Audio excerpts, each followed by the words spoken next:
Hi, I'm Reverend Jenenne Macklin of Spirit Enriches, and I would like to invite you to join a conversation with me today about removing the obstacles to your financial freedom. Actually, I want to give you 5 tips to do just that. So let's get real, okay? Now, it's between me and you. I want to ask you something. I want you to tell me the truth, okay? How many credit cards do you have? Not sure? Why don't you count them? I'll wait a minute. In the meantime, though, let me tell you a story. So I must have been about 24 years old. And I was in college at that time, and I received an envelope in the mail. And I remember I was so excited because I could feel it. So I ripped it open, and there she was, my first credit card. I was peacock proud because I was the first one in my family to have one. Now, I don't know if I read the not so fine print. All I knew was that I could buy things on credit. Fast forward 8 years, and I'm in credit card debt. Unable to pay my balances.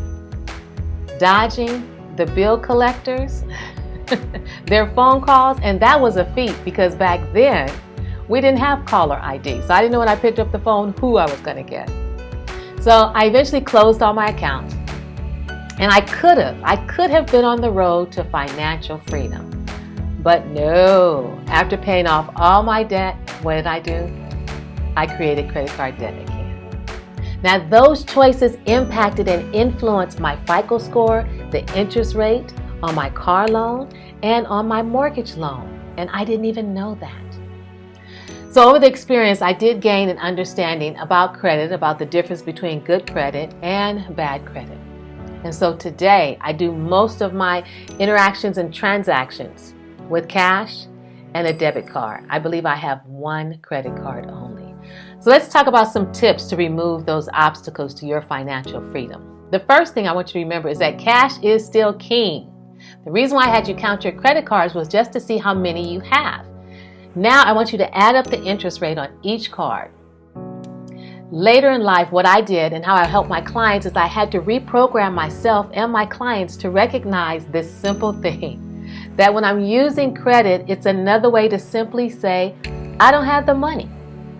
I don't have the money. So that's something for you to think about. The next thing is save your heart.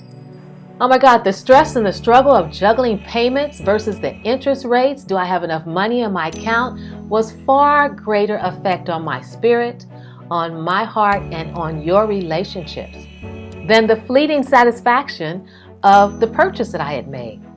Especially when you look over your life at all this credit that you have and you really don't seem to have anything to show for all the stress, all the arguing, and all the strain it puts on your relationships.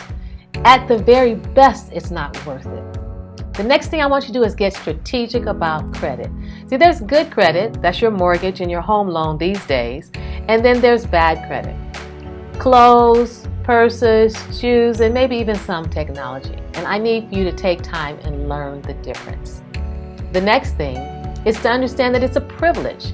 Credit is really someone else's money that they are allowing you to use on a temporary basis. And they're charging you for that.